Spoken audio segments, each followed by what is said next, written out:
Pouco mais de 3 meses depois de deixar o cargo de executivo de futebol do Santos, o ex-zagueiro Edu Dracena detonou o presidente do clube, Andrés Rueda. Em entrevista à Rádio 365, o ex-zagueiro lembrou o convite para assumir o cargo e reclamou de o dirigente não ter mantido a sua palavra. Falar isso, né? Quando o Andrés Rueda me liga, me prometendo várias coisas, dando a palavra dele, não, se você vai vir aqui, vai mudar tudo no futebol, você tem a carta branca, você tal, tudo. E ele me deu essa palavra, né? Mas só que na prática não foi nada disso, né? Na prática, tudo que eu tinha que fazer, eu tinha que passar para ele e passar para o comitê de gestão. De acordo com Dracena, todas as decisões tiveram que passar pelo comitê de gestão e seu papel do clube era apenas servir de escudo para o colegiado. Eu vi até mesmo a entrevista dele agora falando de executivo, né? Para você ver que por isso que o Santos não tem nem executivo, porque o presidente do clube não acredita no trabalho de um executivo.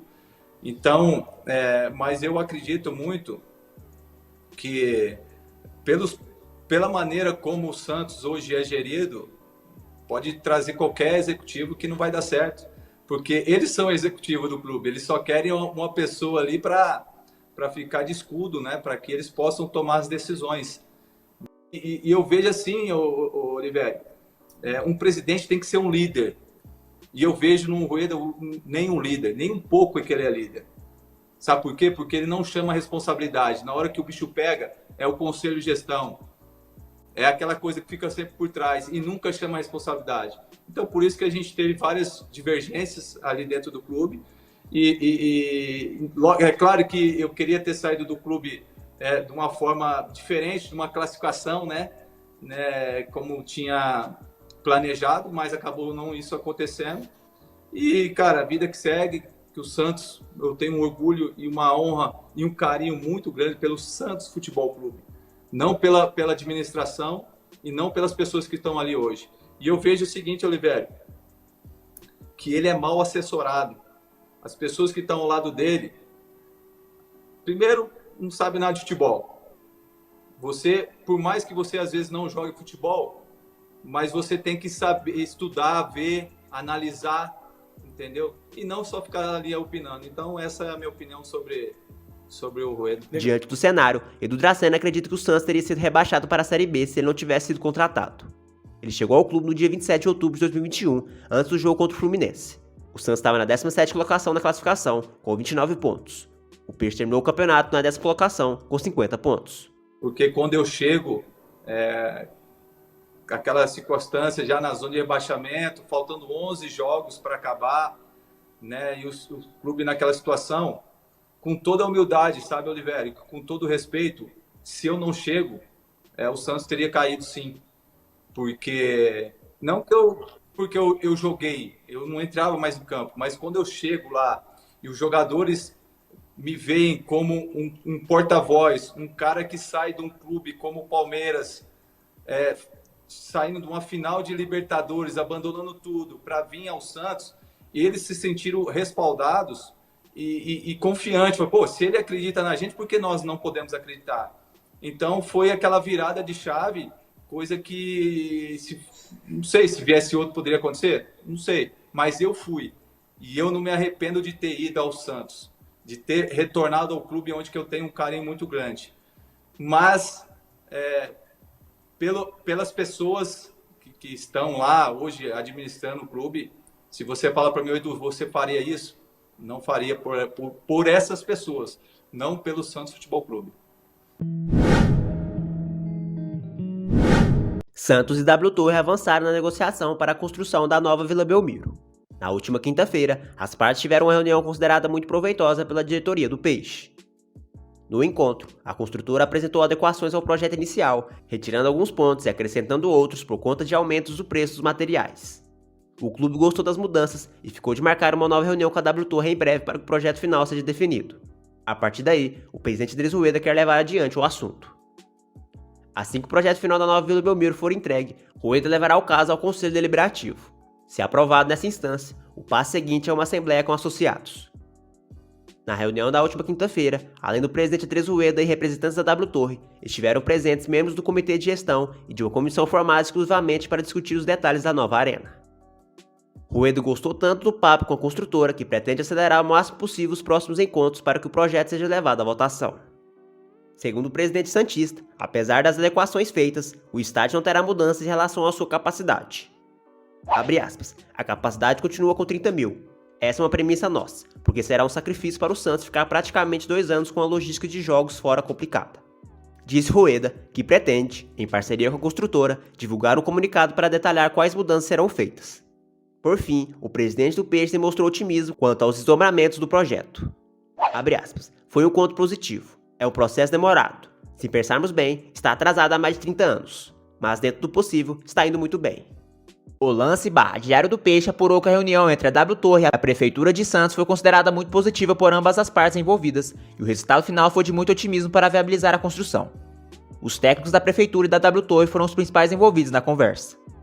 Na visão do mandatário, após a aprovação do Conselho, é primordial que o projeto também passe por uma votação em Assembleia Geral dos Associados, já que a obra impactará o clube por muitos anos. Pelo cronograma, a ideia dessa equipe de trabalho é começar já em dezembro, começar a vender espaço, cativas, tal, no estádio. Para fazer isso, eu não abro mão de uma Assembleia dos sócios, tá?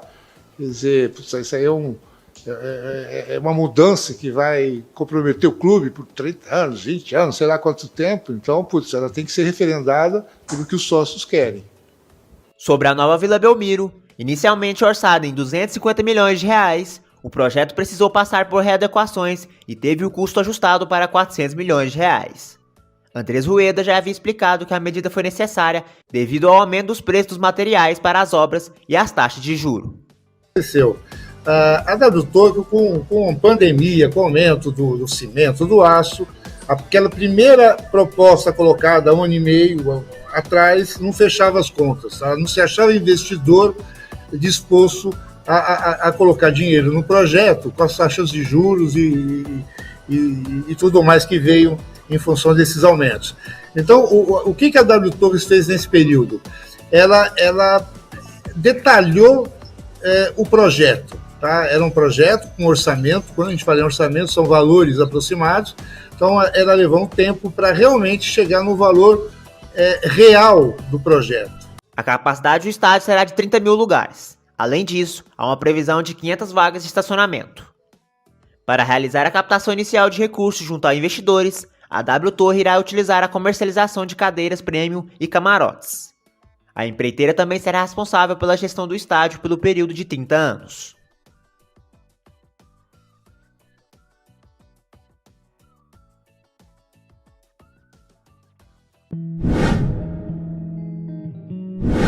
O Santos deve ter muitas mudanças no seu elenco para 2023. O Peixe tem uma lista de prováveis dispensas, vê chance de perder alguns jogadores e quer reforçar todos os setores. A expectativa do presidente Andrés Rueda é ter um orçamento maior para reforçar o Santos, depois de mais um ano sem brigar por títulos. Mas 22 vai ser sofrido, 23 o Santos muda a sua chavinha. Tá? Em 23 a gente está numa situação um pouco mais confortável, tá? E com certeza a gente volta a investir pesado no futebol. O Peixe não gastará como os principais concorrentes, mas espera ser mais atuante no mercado da bola. Para não prejudicar ainda mais o planejamento, o Santos pode tomar algumas decisões antes de definir o seu técnico e o executivo de futebol da próxima temporada. O Santos não deve renovar os contratos dos laterais direitos Auro e Matson. Auro está emprestado pelo Toronto FC, do Canadá, enquanto Matson tem vínculo apenas até dezembro. O meia Bruno Oliveira está emprestado pela Caldense até dezembro e tem futuro indefinido.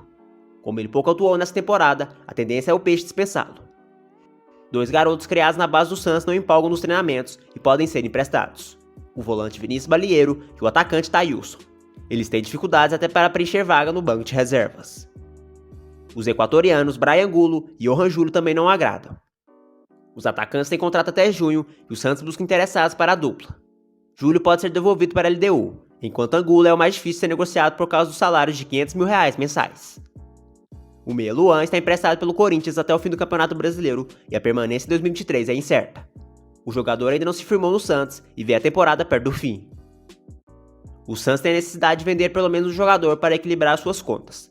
No meio do ano, o Peixe negociou Kaique e Léo Batistão para o Almeria da Espanha. O goleiro John tem a promessa do presidente Andrés Rueda de que será negociado. O São Paulo monitora a situação. O Botafogo, outro interessado na última janela, não procurou mais o staff do jogador. O atacante Lucas Braga está na mira do Vivare Nagasaki, clube dirigido pelo técnico Fábio Carilli do Japão. Ângelo e Marcos Leonardo recebem sondagens frequentes, mas nada oficial até agora. Há poucos dias, o presidente do Santos, Andrés Rueda, reforçou a necessidade de fazer uma venda. Equacionados, estão sob controle, com perrengues. Eu acabei de explicar para vocês, a gente pagou o salário esse mês, por milagre, tô atrasado, e eu tô me virando para ver como é que a gente vai chegar até dezembro. O que vai acontecer em dezembro? Sendo transparente com vocês. A gente vai ter que vender um jogador. O futebol, da maneira que ele está estruturado, receita e despesa não batem. O Santos vê a necessidade de reforçar todos os setores. A comissão técnica tem conversado com o departamento de inteligência do clube para mapear jogadores no mercado. O Peixe quer pelo menos um zagueiro, um lateral direito, um volante, um meia e um atacante. O primeiro reforço para 2023 pode ser o meio-campista Alisson, que se recupera de cirurgia no joelho no CT Pelé. O Santos esteve perto de trazer 2 argentinos no meio do ano, o lateral direito Lucas Blondel, do Tigres, e o meio Fran Cristaldo, do Huracan. A dupla segue no radar, mas Cristaldo está ainda mais caro. Blondel deseja vir para o Peixe. O Santos cedeu vários jogadores nessa temporada e ninguém brilhou. Todos serão avaliados, mas o Peixe não vê ninguém unânime para ser reintegrado ao elenco profissional em 2023. O alvinegro praiano terá os retornos do zagueiro Wagner Leonardo, dos volantes William Maranhão, Jobson e Guilherme Nunes, dos meias Anderson Ceará, Lucas Lourenço e Gabriel Pirani, e dos atacantes Alanzinho, Felipe Cardoso e Raniel. Pirani, emprestado ao Cuiabá, é quem tem mais chance de ser aproveitado. O meia é bem avaliado, mas é reserva no Dourado.